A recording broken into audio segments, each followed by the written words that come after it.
But yeah, man, that was good shit. Like, So good shit to Gootecks for long concert matches for himself against East Coast Finance here. So I Yeah. gotta have the short interview again. yeah, gonna have a with short Ryan. interview with Chris Hugh and Gootecks, yeah. So, hey Gootecks, how Yeah. you feeling about the concert matches like the before the warm up before East Coast Throwdown 2? I feel like I played pretty well. I feel like most of the with the exception of this last set, and I think I held my own in most of the sets. Yeah, I saw like we go back and forth with MIC Finance. Actually, like in tournament, maybe like who did better in tournament, like who gonna win in that set, like Right. because like we go back and forth. So so this time you come to East Coast for East Coast Throwdown 2. So who invite you to come? Who what? Who invite you to come? Oh, Just like well, I mean, I came last year. okay now. And I was lucky enough to have I got a free ticket voucher from when I came. Okay. From when I came Okay, to okay. Virginia last year, because they Okay. bumped my flight on the way home. So I had a free ticket. So, I was like, well, I might as well come out for ECT2. So see all you guys. like in the last half a years, like West Coast step their shit up like really fast. So what makes them like could step their ship so fast? Like what's the West Coast community do exactly? Like a lot of players have just been grinding it out at different places. I mean, you have Level Up's Wednesday night fights on Wednesday nights, and Dream Lab in Arcadia on Tuesdays, and then we have we crack it up here and there at various different places. But it's honestly a little different now because without the arcade release of Super, the console setups are not as popular in the arcades as just the regular arcade cabs were. So pretty much everybody kind of just plays in their own crack sessions, or at Wednesday night fights, or on Tuesdays at Dream Lab. Do you guys like explore a lot of like new fighters, new potential fighters? Yeah, I they mean, come out right now, like the potential fighters, like young fighters, like maybe Joyce the Ace, like he's pretty young and he's good, and they come out right now. Like yeah, we have some players that are coming up in the world, like you mentioned, Jace the Ace, as well as Richard Nguyen. Both of those guys are from Orange County, and then there's also Hugo 101, Online Tony, and of course Yes, Shiza. yes. And those guys have been working really, really hard up in the inner city. So shout outs to those guys, because I've been playing with them. I played over at Online Tony's a couple times in the past week or Yes. so. So that's been good practice for me. And I don't know this Street Fighter 4 community really well, so let me ask you about some question. Do you help this community as part-time, or you have actually a full-time job? This is everything. Oh, this is everything. Yeah. So So that's why it's kind of like, well, if you made the decision for this to be what you did, then you would be trying to make money in ways that other people aren't yet doing, because it's not their full-time so thing. I know you have Gootecks.com. So Gootecks.com is about. Gootecks.com has the videos from events that I've done, such as LA Riots, most recently, as well as podcasts that I've done. Like most recently, I just did a podcast with Nick Paldino from SF4Answers.com, as well as me posting videos of people that I've played online, because what I've started doing is having open endless battle sessions, where pretty much I play whoever wants to play me, and then record the matches, put them up on YouTube for feedback for both of us, me and the guys that I'm playing. So I would love to let all of East Coast live viewers let them know Ryan Gootecks. So I would rather ask you one more question. So how long have you been in the Street Fighter 4 communities? I've been in the Street Fighter 4 community So since Street Fighter community. Street Fighter community in general, since 2003. 2003. Yeah, I kind of stumbled upon Evo 2003, which was held at Cal Poly Pomona, where I was going to school at the time, and me and my buddies were just, we were just scrumming it up, playing Dreamcast amongst ourselves, and then I stumbled upon Evo, and met a bunch of cool people, and started taking Third Strike to the next level, and now here I am with Street Fighter 4. So you try really hard and you work really hard. Right now you have a lot of Twitter followers. Yeah. Oh yeah. Yes, On Twitter. Yeah. Yeah. They mostly like they're from West Coast, maybe not just West Coast, maybe Middle West, like full of USA, right? Yeah, I mean, looking at my stats on my website, I can see that yeah, I have probably the most number of visitors in California. Number 2 is New York, and about 80% of the traffic is within the U.S. So, oh, maybe like 70%, with 30% being international, mostly Europe and a little bit in Asia. So what's your future goal for you, like yourself? Well, like I've been trying to since Street Fighter 4 came out, I've been trying to turn Street Fighter into something much bigger than it was, before Street Fighter 4. So I've been trying to make it the next big thing. So for me personally, whatever I can do to achieve that is taking steps towards my goal. So for example, playing people online, giving people feedback on their game, trying to educate the community with all the resources that we have available now. But I mean, I guess more short-term goals, like what I'm really trying to do is set up kind of like a booking service for top players or in-demand players, both on West Coast, East Coast, because there's so many players out there that don't live in a place like New York or LA where Yes, there's a really strong of community, course. and these guys don't get to play the big name players that they always see on the streams. So pretty much that's why I'm starting with myself, where I'm playing people who want to play me, because eventually I want to get to the point where I can do like matchmaking, pretty much, Okay. where guys, a group of guys in Texas get together to play, you guys out here. Yes, yes. So I'm starting it with my own.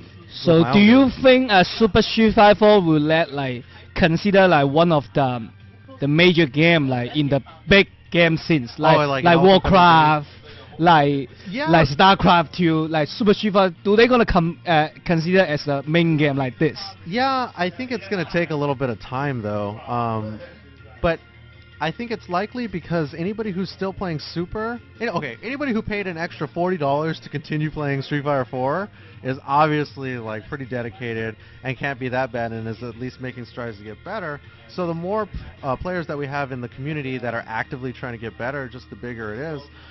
When you look at the numbers of Street Fighter 4 streams, the numbers that you guys get here at Team Spookies, as well as all the other organizations that do streams, the numbers are pretty similar to the live streams that they do for StarCraft and for Quake and all those games. So Oh, you mean actually it's really cinema for the viewers, like 2,000 viewers, around that? yeah, like for example, anybody who follows StarCraft might know Team Liquid, and when they do their streams, it's pretty common to have the numbers around 4,000 or 5,000 people, and that's not for events that I've done, we've had those kind of numbers. I'm sure you guys get those numbers sometimes too.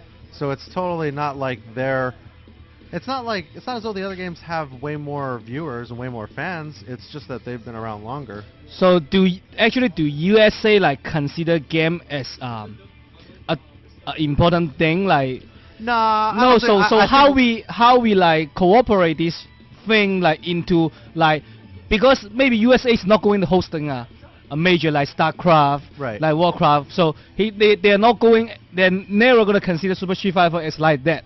So how you guys help Super Street Fighter 4 to come out to jump out USA the original culture that they don't consider game as a important thing. Well, I think it's a process, and it's a process that is going to take some time, because competitive gaming as a whole isn't something that's really mainstream, and Street Fighter's kind of just barely getting started in terms of being integrated with the other competitive games like StarCraft and Counter-Strike. So I mean, one of the things that I've been trying to do is take Street Fighter to a more mainstream audience that's not already involved in the game or the community. So for example, we did LA Riots 3, which was a tournament that I did back in March, and then we put the videos up on we got Machinima to distribute our videos on their YouTube channel, which is like the #3 YouTube channel on YouTube.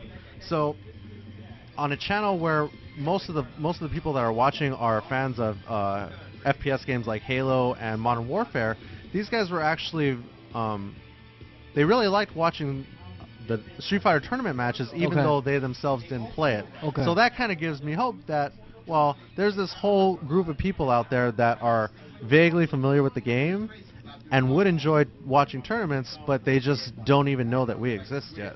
Okay.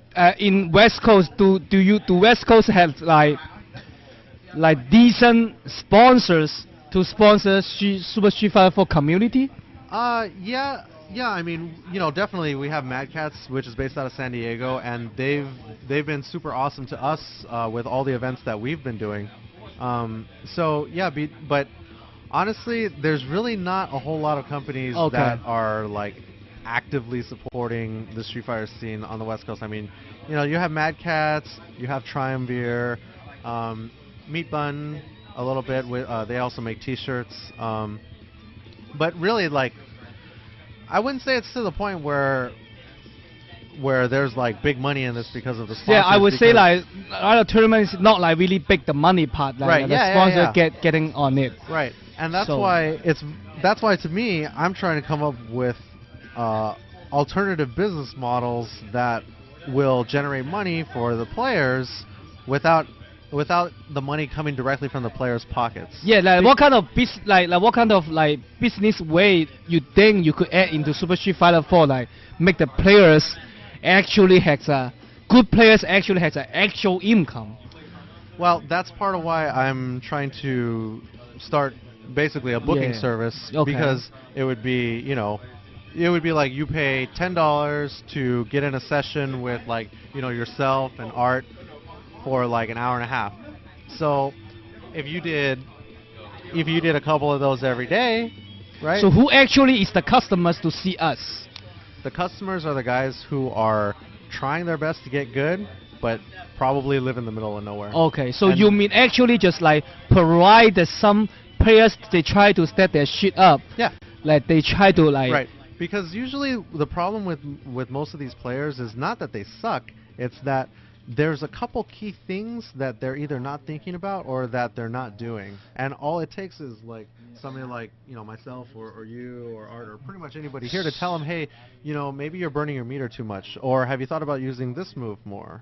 And then these guys are like, the light bulb comes on, and then they're better players, and that makes their community better, and that means more people are going to come out to the tournaments, and it just grows from there. But this right. Part helps the players, and this part is the one way for the business. So how about the company? The any company actually, the stream are great, maybe we're gonna advertising in this stream. So what kind of company? Like, it's not that, because it's not like a big hardware like a computer. Right. You have CPU, you have motherboard. Right. Yeah, it's an issue. The types of companies that I think should be getting involved with Street Fighter are the ones that aren't video game related. Like, for example, like energy drinks, Red Bull, Monster, or like even alcohol companies. Yes. Because if you were to put on a Street Fighter event, not necessarily a tournament, but like an event that's focused around like marquee matches, you would have it at a place that, like would be like a bar, like bar fight. Bar fights, like like I started, and when you're in that setting, it's a lot easier, I think, to get sponsors than if you're kind of just streaming stuff like on your own. I don't know. It kind of all depends, but the problem, I think, is that a lot of the sponsors. Well, I don't know. A lot of potential sponsors, I don't think, know that we exist. Okay. So I think that's an issue. But also, it's part of the problem is that we don't have the numbers of the number of viewers that we would need for a sponsor to be like, wow, like I want to be at the end of that YouTube video. Because ideally, what you would do, right, is you would run this tournament, and you would record all the matches, and then you would upload them to YouTube, and then you would find a sponsor to pay you to advertise, either by putting their logo at the beginning or the end of the video, and then you get paid based on the number of views. Okay. But if you're only getting, like, let's say less than 10,000 views for each of your videos, the sponsors don't really care unless you can show ROI, basically. But showing ROI through YouTube videos is obviously something that like the entire world is trying to figure out, not just us in Street Fighter. So I mean, I got to figure it out. Okay. So any sponsors out there, that are looking to get in Street Fighter, you hit me up, and I'll tell you exactly how it's done, and I'll Okay. tell you, and I can show you ROI on your money. Okay, so right now we should get off some Super Street Fighter for topic right now. Have you been to New York or not? Have you been to New York like a lot of times? No, I've last year was the first time that Oh. I was here. So I was lucky enough to get flown Do out. you look around New York? Have you time to like go around to visit New York? Last year I was here for about 10 days, and then I got to walk around Times Square on Okay. Saturday night. So what's which the is awesome. what's the difference between New York girls and Cali girls? You know, I'm gonna get off this topic right now. Get straight to this topic right now. I honestly don't know the difference, but you know, you guys are lucky that you live in a place with excellent public transportation, because Oh. I was sitting there at the train station waiting for Art, and it wasn't like a ridiculous yeah, amount of hot but New chicks. York is like a big city. Though. Yeah, there's tons of New York people. City is a big There's like city, tons though. of girls, and like in LA. Oh, you live in gotta LA? Yeah, I live in LA. Okay. So you really got to go to the right places in order to see like a bunch of hot chicks. But LA is a big city also. Yeah, but you got to go to like the cities with money. Okay. Yo, Yeah. I also noticed that Cammy's watching the stream. Shout out to Cammy. Sorry I didn't hit you back on Facebook. Like I was AFK at that time. Hope you're doing well, babe. So how's the? Shout out to I Candy. always try to like look forward the West Coast girls. So how's the West Coast girls? Like they're really nice or something? West Coast girls, I guess it just depends on where you meet Oh. them and how you meet them, because Oh. how you meet them is more important than anything. Because Oh, if you're okay. trying to, Is there a lot of Asians in Los Angeles? yes, I'm from Monterey Park, which Okay. has the largest population of Chinese people Oh, outside of China. okay. Wow, cool. So- I love that place. Yeah, I would love that place. You would fit right in, Yeah, man. yeah. I'm pretty positive that Monterey Park has some of the best Chinese food that you could eat outside of You know, China. when the last time I watched West Coast Warzone 1 for a prologue, and you have like Blanche girls beside you, Yeah. I was so salty about that. Yo, oh! You gotta come out Yeah, next time, man. yeah. If you like Asian girls, LA is the place. Oh, LA is the place. I LA is the respect place. that. Yeah. So yes. So you gotta come to LA, man. So what's so you're trying to do good in East Coast Throwdown too. Yes. So you try to get top 3. Yes. Okay. So I mean, it's And- gonna be a tough road. okay, it's gonna be really tough because in NYC like the whole East gonna be come out. So yeah, gonna be tough for everybody. Yeah, I'm hoping that you guys eliminate each other. yeah, we should do that Me- sometimes. So Me and yeah. Justin just sneak our way into the finals. Yeah, maybe. We don't know because actually we have a lot of like new players we don't know, but maybe they're doing really great. They're gonna do really good in the tournament. We don't know that. So I hope you're doing well in the East Coast. Yeah, Program. thanks, man. So Hey, thanks you- for the interview. Hey, you did. in Oh East yeah, no Coast problem. for- Thanks, for Chris. the Spooky stream. All right, I'll hand back to the mic to Arturo Sanchez. Down to play some more.